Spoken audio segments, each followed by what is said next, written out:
All right.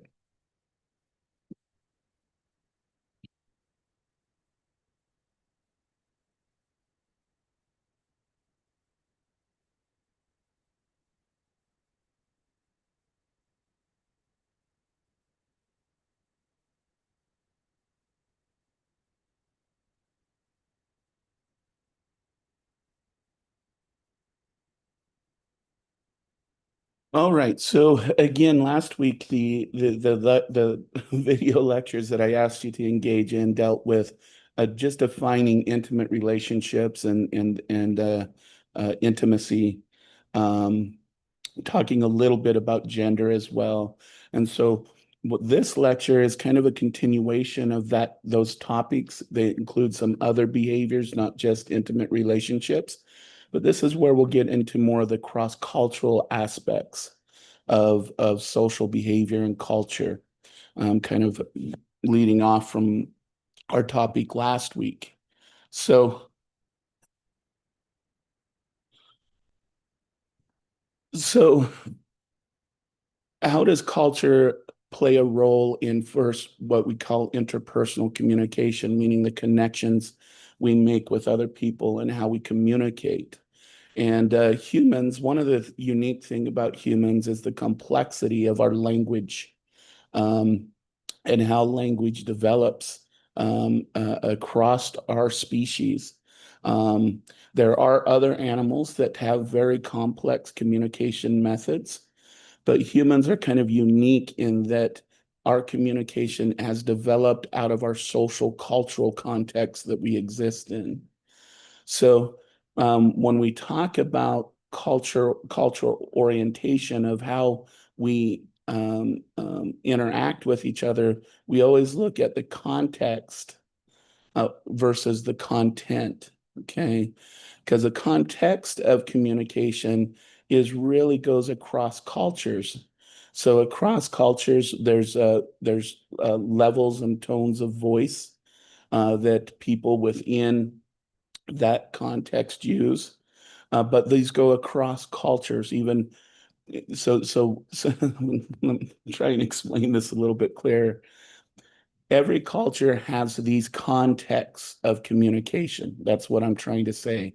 So in every culture, there's a context of level and tone of voice. Is it appropriate to be loud or quiet? Looking or not looking into the eyes? Um, every culture is somewhere in between, where in some cultures it's even genderized, where women are not allowed to make eye contact with males, for example. So that's a strict content rule of those cultures. Okay. Distances between bodies. There's some cultures, again, who prefer not being close, where there's other cultures where you meet, you greet, you hug, you kiss, and that's a normal part of that body in orientation. Okay. And then body posture and body orientation, the extent of body touching, including what parts of the body are being touched.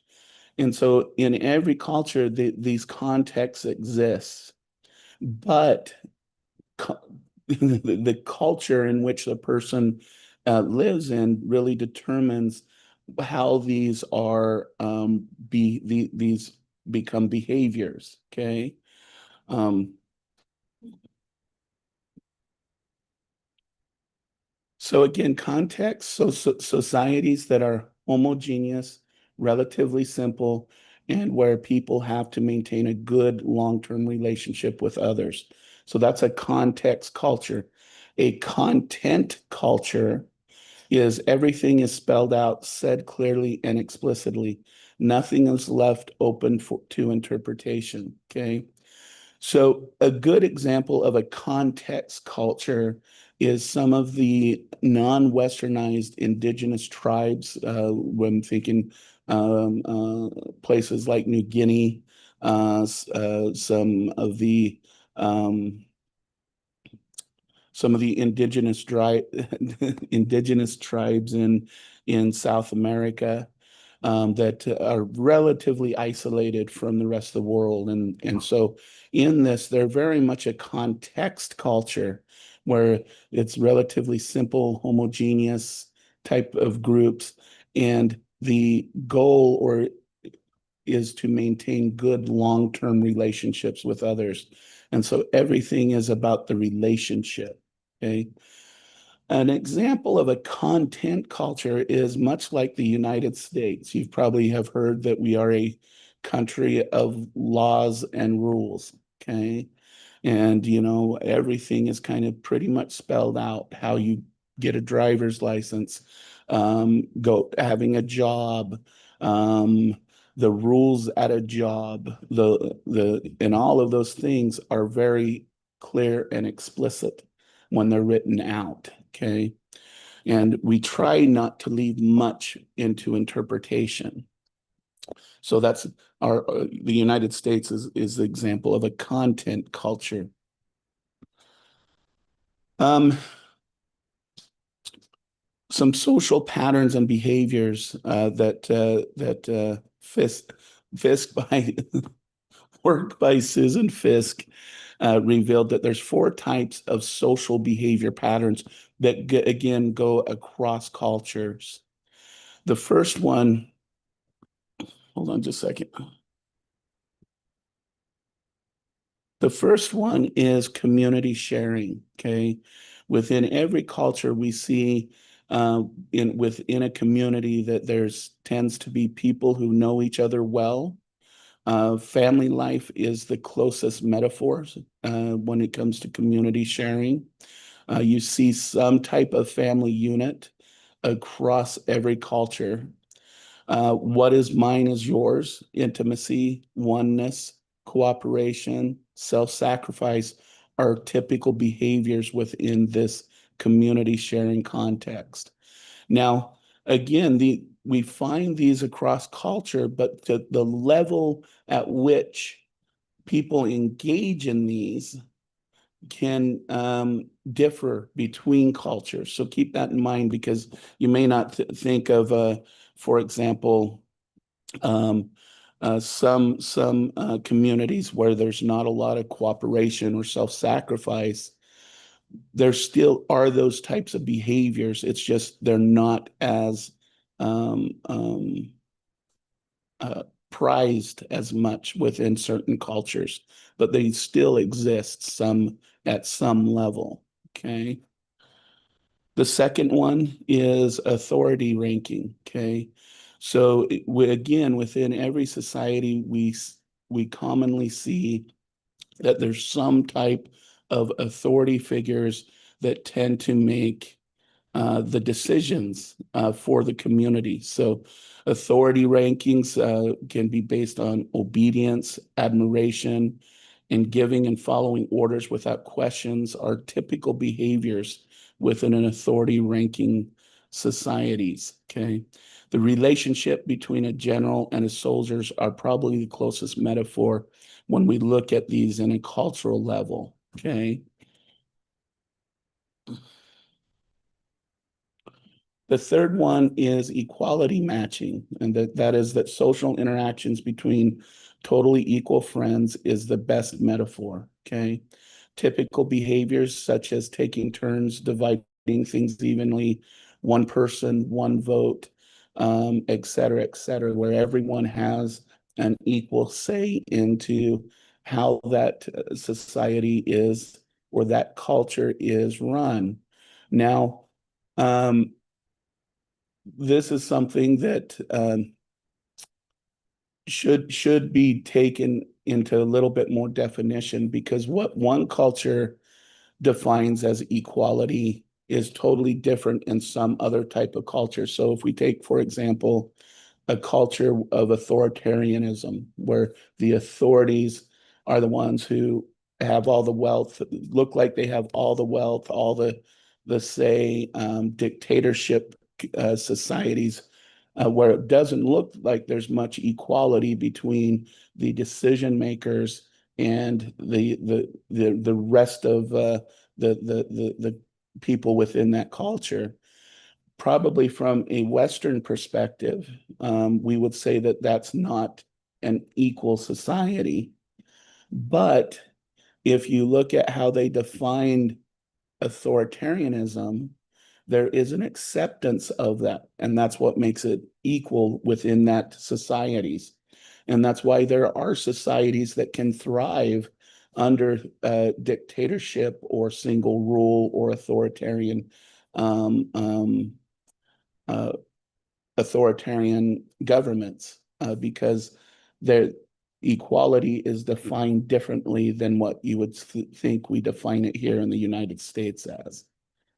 Okay. And then market pricing, social relationships based on a cost benefit analysis. I'll be in this kind of the metaphor to use for this one is I'll be your friend if it pays to do so. So within this, across cultures, we value people differently based on what is the cost, the benefit of interacting with that other individuals. Okay. And we tend to find this type of behavior again across cultures. Okay.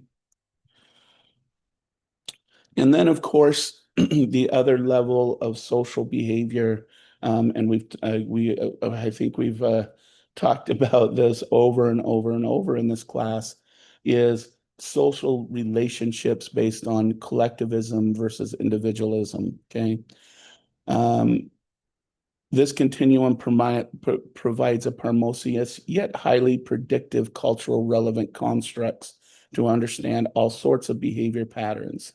In fact, if we looked at those four common behavior patterns that we just looked at, we could almost put different cultures and where they display those behaviors based on the collectivism, individualism continuum. Okay. All right. So what I want to go again, now that we've gone over those more broad behaviors, I kind of want to go back to some of the things that we talked in the video lecture from last week, such as perceptions and attractiveness. Okay. Uh, if you noted in that lecture last week, in more Western types of countries, there's some standardization of what is seen as attractiveness. Okay. But also expressed in that lecture is what's called the idiosyncratic um, um, perspective, where there are these general attractivenesses that people have, we still have our own individual preferences. Okay. But when we look at culture, the role of culture, differences in definition of attractiveness can influence the formation of impressions. Okay. And an example of this is in Japan. Attractiveness was correlated with large eyes, small mouth, and small chins. However, in Korea, um, large eyes, small and high noses, and thin and small faces define attractiveness. So, dependent upon the cultural view, it can change based on different cultures. If we look here in the United States as an example, in the early 20th century, where well, we could actually say uh, 1900s, 1800s, um, early 1900s, um, uh, large men were preferred and larger women were preferred. Okay. It wasn't until around the 1950s and then getting into the 60s and 70s where our culture changed to thinner men and thinner women, as we see today, as a common attractive preferences. A lot of that had to deal with food production, because in the 18th and 19th century, if you were a large person, that means you had the resources to eat good quality foods. And it was usually the smaller people, the thinner ones that didn't have access to food and nutrients.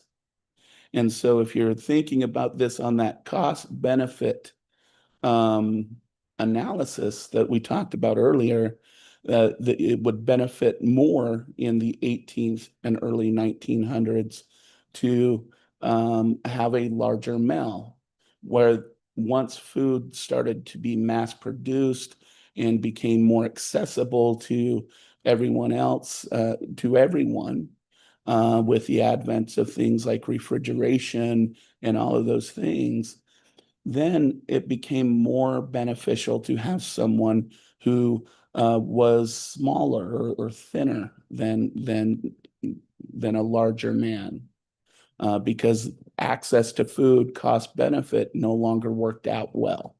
Okay. Person perceptions, so recognition of faces. People tend to recognize others of their own perceived race, race more accurately. So this is playing into the kind of race and ethnicity, is that we tend to um, um, be able to recognize people of our own race more quickly and accurately than we do of other people of other races. So you probably have heard the saying that if you haven't been around a lot of Orientals, right? They all look the same, quote unquote, or someone of another race.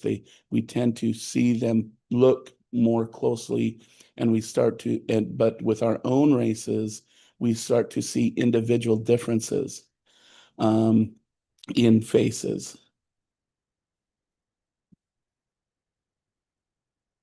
And then in love and intimacy, what attracts people to selecting a mate? Early 1950 studies indicated proximity. Okay, so again, like that video lecture from last week, um, up until the computer age, today, you could quote unquote date someone in Paris if you wanted to. But back pre-internet, pre chat apps, all of those things that we have today, people tended to marry someone within a 6 block radius of their home. They tended to marry someone from their church or their work. And so proximity tended to be a very important thing. Going back to what we were talking about at the beginning of this class, when it comes to context societies, this still is true. So again, if we go to the tribes in New Guinea and the ones in South America, they tend to um, uh, uh, marry or get in relationships with people right within their community, where in the content societies, with the advent of technology, we've kind of spread our wings, as you would say. Okay. Now, some recent studies suggest that there's three type of kind of hypothesis that people have been looking at. Okay, so for example, the matching hypothesis is people of equal physical characteristics are likely to select each other. Okay, I always think of this in the context of people and their dogs, how they almost look the same over time. Similarity hypothesis, people similar in age, race, religion, social class, education, intelligence, all of these types of things people tend to be more attracted to than the opposite, as you would say. And as again, the lecture from last week indicated, when it comes to relationship satisfaction, the evidence suggests that it's the birds that flock together that stay together and are actually more happy in their relationship. So the similarity hypothesis is strongly associated with relationship satisfaction and relationship happiness. Okay. Reciprocity has hypothesis is people tend to like others who like them. And so it's kind of that tit for tat type of thing where if when someone gives you attention, you're more likely to give them attention. Uh, and that goes with especially when people provide positive attention. Okay. So also last week, and I won't spend too much time on this, we learned that one of the theories of love is that there's really two stages of love. Where the first one is passionate love, or what was known as limerence. And this is where you have that strong, almost addictive desire for someone else with intense sexual and emotional feelings. Um, and then that lasts about at least this is something that is somewhat culturally based, but here in the United States, this lasts about 3 to 4 years.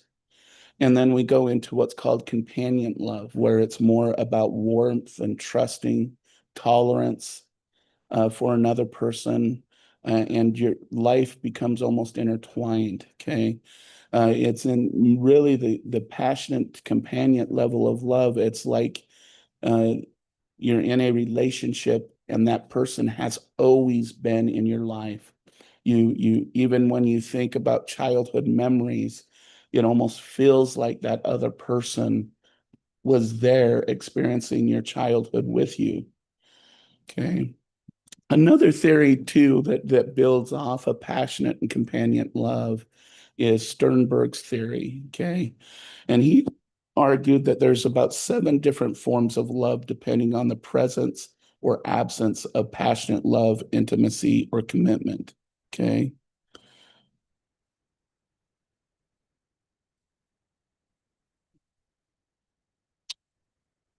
And so let's talk a little bit about love and intimacy and difference across different cultures. Okay.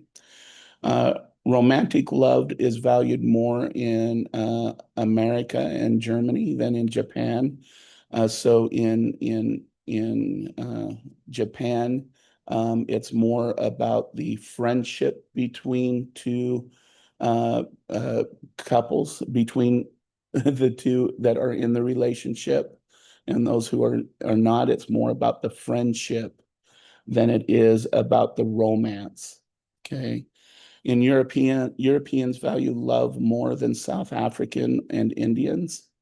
In South African places higher value on equality and peace. Okay, so again, um, and just so everybody knows, the term Indians here are Indians in Asian in yeah in Asia. So I just wanted to make that clear. Um, And so equality and peace is more valued in South Africa than, say, the value of just love here in the Europeans or the European countries. Okay, so those are some differences that are based really on culture. Some similarities, though, across cultures, and I think some of these were mentioned um, um, in the lecture last week, is that more than 10 in some studies done by Buss between 1989 and 1994, more than 10,000 respondents in 37 different countries completed 2 questionnaires: factors in choosing a mate and preferences concerning potential mates. Okay, and these are some of the similarities. In 36 of 37 cultures, female rate financial prospects as more important than did males. So it's their mate's financial abilities was ranked very high. Okay. In all 37 countries, males preferred younger mates and females preferred older mates. Okay. In 34 cultures, males rated good looks as more important. And in 23 cultures, males rated chastity as more important. And those are all things that we saw in the lecture last week as well.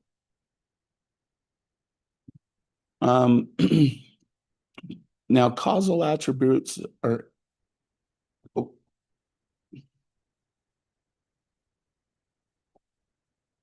actually, gang, you know what? We're going to, all right, I'm going to stop for right now.